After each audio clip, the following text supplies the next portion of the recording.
This episode is supported by Brilliant.org. Whether you're headed back to school or just wanting to pick up a new skill like a language or an instrument, learning new things is amazing. But is there a better way to learn something quickly and retain that knowledge? First step is skip the laptop. Though you might be quicker at typing, writing with pen and paper is the way to go when taking notes.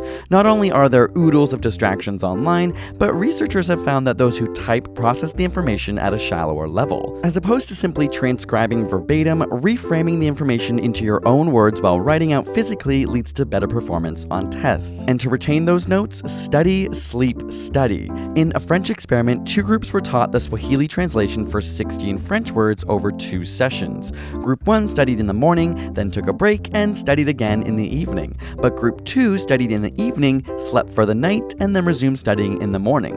Though there was the same amount of time between the 2 study sessions, the sleep group could recall 10 of the 16 words, while the no-sleep group could only get 7.5. Learning a new motor skill? Try modifying your practice slightly. A study of 86 healthy volunteers were asked to learn a computer-based motor skill over 2 training sessions. One group's second training session had them learn the task in a slightly altered way, while the other repeated the task with the exact same practice.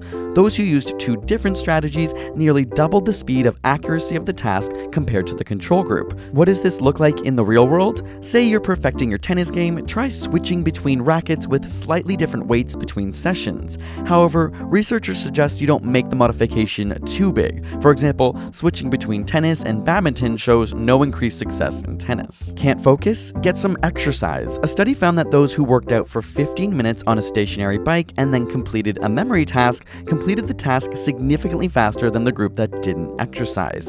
Even a quick walk around the block can clear up your mind. Trying to memorize the electromagnetic spectrum in order of increasing frequency? Who isn't? Try a mnemonic device such as an acronym sentence like Raging Martians invaded Venus using X-ray guns. This method has been proven in several studies as a way of committing information to memory. Why?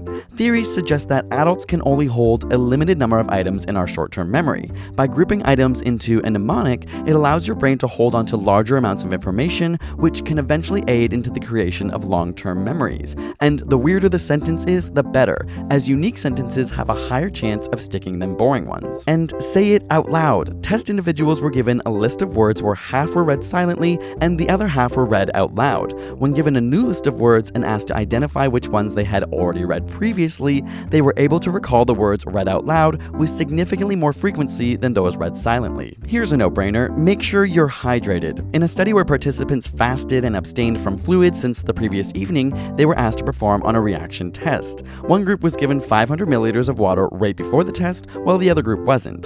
The group that was able to hydrate before the test obviously performed significantly better. This is because water helps improve overall mental processing and learning. And after all that hard work, give yourself a reward. One study found that reward-motivated learning, in this particular study it was monetary compensation, led to increased memory formation, and this effect even increased when the reward was of higher value. This finding highlights how reward motivation promotes memory formation via the release of feel-good neurotransmitter dopamine in the hippocampus prior to learning. If you're really keen to learn faster, check out Brilliant.org, who sponsored this episode and is one of the best places to do just that. Like us, they believe that if you're excited, you'll learn quickly, that active learning is best, and that questions that spark curiosity are so important. Whenever we want to build up our logical thinking powers or break down the physics of everyday experiences around us, we check out Brilliant. It's a great way to challenge your mind on the go, and you can master foundational concepts through guided, in-depth problem-solving quizzes. Check them out at brilliant.org/asapscience to sign up for free now, and let us know how it's helped you learn faster. And subscribe for more weekly videos every Thursday.